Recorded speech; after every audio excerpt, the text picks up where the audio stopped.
മിന്നു ആ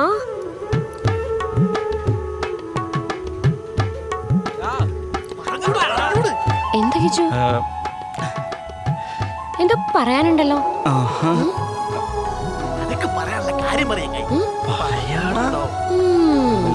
അവർക്കെന്തോ അല്ല എനിക്കെന്തോ പറയാനുണ്ട്. എനിക്കൊരു സന്തോഷ വാർത്ത പറയാനുണ്ട്. ആണോ?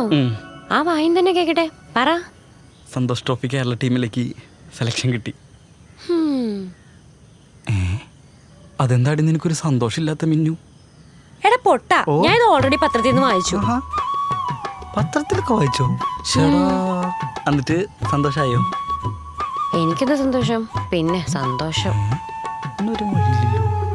എന്താ? ഞാൻ അന്ന് ബോള് തട്ടിക്കളിച്ചിട്ടല്ലേ കിച്ചു വലിയ കളിക്കാരനൊക്കെ ആയത്. അത് മറക്കരുത് കേട്ടോ. ഇല്ല, അത് ഞാൻ മറക്കില്ലല്ലോ മിന്നു. കിച്ചു വലിയ പെലയും മറഡോനയൊക്കെ ആയി കഴിഞ്ഞാ നമ്മളെയൊക്കെ മൈൻഡൊക്കെ ചെയ്യണേ. ഞാൻ മറക്കില്ല. പിന്നെ ഒരു കാര്യം പറഞ്ഞേക്കാം.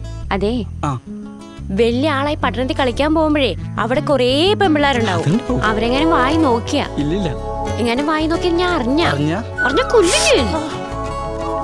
അതിന് മിന്നുന്റെ അത്ര സൗന്ദര്യമുള്ള ആരും അവിടെ ഇല്ലല്ലോ. ഇപ്പൊ അതൊക്കെ പറയും.